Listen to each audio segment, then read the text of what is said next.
All right, so bear with me. Got the van running. I'm moving in the property in 2 days. Um, so yeah, we're just waiting on this pro rata rent money that I'm waiting for. That I worked in the Ascot. So obviously, everything's in the back. So I need to make sure that I've got everything ready. So I'm gonna make this a long form because I want to go back to go forward, right? And it's just the best way I know how. Because ultimately, it starts with my why, right? Generational wealth. And what does that mean? When people say that, it means so much things to different people. I could talk about my story, right? As a young black male, born and raised in the UK, whose grandparents came here in the 50s in the Windrush. So obviously, when my grandparents came here, they were old enough. This been their adult life here. Built their children here from kids and built them to create us, right? And obviously, there had more racial discrimination. There was a lot more barriers to entry and X, Y, and Z. So if I'm looking at when I was born, house prices against the wages was doable. And if anybody in my generation, um, generation that came here, acquired property, we'll be in a different situation today. Not just me, my whole generation, right? Talking about everyone in my age group, everyone that came before me, X, Y, and Z. My father and my mother were born in 1964, mother, 1959. Before they were 30, if they established themselves wealth wise and passed that down, I'll be in a different position. So for me personally, I got to a point in my life where I felt like I wanted to be rich and successful and wealthy. And I couldn't do that in my lifetime in London, right? So I chose to make a big decision to jump. So the decision wasn't about me acquiring wealth. It was about me being an example. Hence why I do all these videos. My family is bigger than it was when I was born, when I was a kid. Way bigger. We're talking about both sides. So we're talking about the generation after me. Like we're talking about people that are born before me. So I've got dozens of cousins. I've got dozens of nieces and nephews.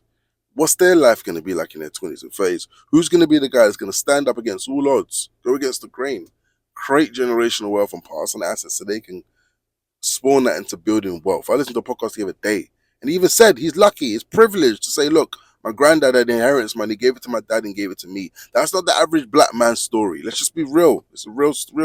Most of us were born into poverty. Most of us get council flats and stay in that for 20, 30 years. I was close to that, 18 years. And none of my parents was in a position to want to or can help me. So I was like, yo, if I want to be this first buck thousand billionaire, I need to take risk on myself, brother, and believe in myself enough to make this possible. And it's ain't about me. Why am I gonna go and get my first house at 39 when my nephew or my little cousin can get it at 29 and 19, right? Earlier you do it, the better, right? And if you look at the life expectancy is about 80 to 85. None of my grandparents are here now. So the grandparents that came here, that created this whole thing, they're all gone. My granddad died 2021. Grandma died 2017 on my father's side. My mother's side, my granddad died before I was born. And then my grandma died when I was 17, 2005. So they've come here from Sierra Leone, they've come here from Jamaica, and they've created a life for themselves in this country as black people, right? What I see as the disparity, just in Scotland, I don't know about England that much, but the whole room's white. And if you go and look at the background of their story, right? Not everybody. I'm not saying everybody has that, but even the ability to stay at home, that's still a culture thing, right? Even Indians, they have that. Pakistanis, you stay at home. Jay Sean was talking about he's doing his music career after he left doctoring. He's still in his parents' house. So when you're building and trying to figure out your life, sometimes you're not in households that are safe to be in as a child. So, it makes sense.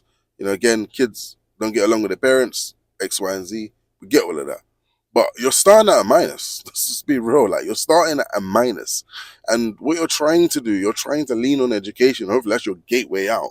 Just to know that 5, 10 years later down the line, it's not really the disparity and the people that be successful, the ratio is very, very, very, very slim, right? Too many people go to university, in my opinion. So that road is the only road really. Is go to college, go to school, get a degree, and get a high paying job. My story was business is the way out. Entrepreneurship is the way out. 100%. That might come from failed experiments, that might come through trial and error. But ultimately, that's what it is. It's about creating your own destiny, creating your own cash flow, and be able to leverage your finances into assets that create money. That is the real goal. You can do that with a salary, by the way. Again, depends on your living situation. 80% or 90% of everyone's income is on their house. Second is transportation, whether that's public transportation to and from work or whether that's actually car finance, right? So you have to be strategic with how you use your money, how you see money, how you look at money, and that might take years of working on yourself and knowing yourself enough. So when you say generational wealth, you have to think about finances. You can't ignore credit, you can't ignore debt, you can't ignore saving. These are three weapons, I would say, that can help you build long-term wealth. And if me personally, man, like again, I was a survival baby. I shouldn't even be here talking. This is the reality. Doctor said I was gonna die at birth, right? So I believe I had a second chance at life, right? Like my auntie said, you had a second chance at life and you're doing this to yourself. But the reality is this is the reason why I'm doing it. Because life is short. We don't know when we're gonna go. We don't know what life is gonna surprise us with around the corner. But what I do know is we're all gonna die. So the reality is, you know, you could die any day, you could die next year. But you want your life to be living every day, all day. And now we got content and you create this, it can live forever, that can resonate with the person you want to be, right? The worst thing is regret. The worst thing is not trying. The worst thing is being in the same position year on year on year on year. So why not try? Why not go for your dreams? Why not go against it when everyone says that you shouldn't do it? I'm living proof. And I want this to be a long form. I want people to look at this and look at me and see this is determination. This is work ethic. This is working around the clock 23 hours a day. This is insanity. And nobody should work like this, by the way. This is not advice. This is just me. I'm a workaholic. I don't even know what that is to rest. But at the same time, I'm doing it because I want to. I'm doing it because I want things. I'm doing it because I'm doing what I'm saying. And I don't want to not do what I say because then I feel like bad. I don't want to feel bad. I don't have nothing to prove to anybody. I can lie to the world, but I can never lie to myself. And me doing these videos has to be social proof that anything is possible. I want everyone to get out there and build wealth in their lifetime. Whether you think you're old, whether you think you're dumb, whether you think you got kids and it's too late, whatever you think, I'm telling you right now, it's an excuse. There's this a line and it always sits with me. There's two ways, right, to deal with things. You have finding a way or you find an excuse. You can't do both at the same time. That's the reality of life, bro. You either want it and you go for it, or you make an excuse and you don't. So you don't want to talk about it and never do it. You don't want to be that guy or that girl. You don't want to be that person. You want to be a person who actually achieves your goals because you've actually put yourself in the firing line, sacrificed everything, been uncomfortable for a long period of time to the point of like it's actually getting to its threshold, and you still keep pushing. Um, and yeah, again, it's bigger than me. We're going back to when I came in this country to when people ask you where you're from. It goes to that. From Sierra Leone to Jamaica to when my grandparents came here who are all dead now. So now my parents are getting to their age, pension age, and I'm thinking, wow, when I get to their age, I need to be financially, economically strong. I've got so much goals. I want to get into property. I want to keep investing in stocks. I want to build black economical wealth because group economics is one of the things that people don't practice in our community, and we need to exercise that. We need to put our resource together, put 20% of our net monthly pay, and invest that in 18 months or longer into an asset that we can all benefit from equally. That sounds easy in theory.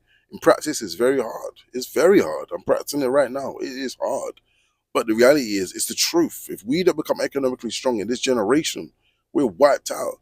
And this ain't a race game, but this is just the truth. Why is that whole room white? Why can't it be mixed?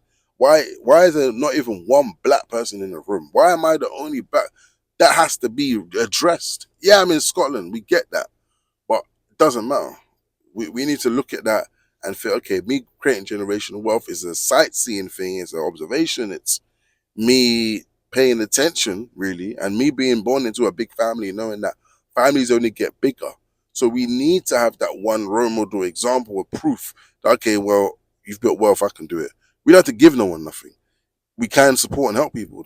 What I'm saying is that examples are more important than anything. You need to see people be successful with your own two eyes. You need to see people really going for the things that they say, because then it just rubs off on you. It's just natural, isn't it? Especially people close to you, especially your family. That's just normal. Oh, my cousin, my uncle. Oh my God, I've seen him. He's grinded and he's, you feel me? So I want this to be long. I want people to know the backstory. This ain't about Jerome Buck Townsend becoming a billionaire. It's about what it can do in a ripple effect. How I can create millionaires. How I can create people being successful in their own right, being self-reliant and really pushing forward and coming together and like, really sacrificing really. That, I think that bottom line, that's it. That's it. 5 years, I said, look, no girls, I'm gonna have a kid in 5 years. 5 years, I'm gonna just focus on building my wealth. 5 years, that's it. 5 year commitment on all areas. That's why I call my holistic. 5 years working on my body, mind, soul.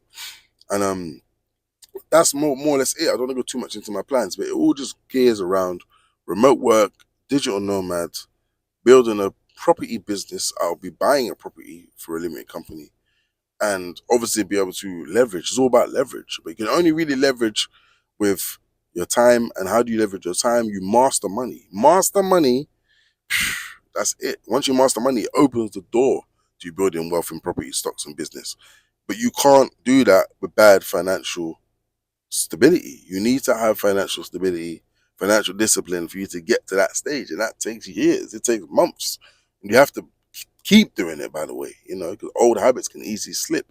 The biggest killer of wealth is lifestyle inflation, keeping up with the Joneses, trying to be like everybody else, watch what people see. All of that is nothing really. You need to be quiet, humble, relaxed. Yeah, I don't want to keep going on. I've just literally just wanted to do a quick video. I'm going to do a next video. This is going to be the biggest video of, I think, my life, let's be honest. Me moving in, emptying this van in the house, moving in, having keys and walking around the property and laying in a bed every day. That I ain't done that for almost 2 years. Like, you know what I mean? Like, so it's a big milestone, but it's definitely the next step to a new phase in my life. And I'll see you on the other side.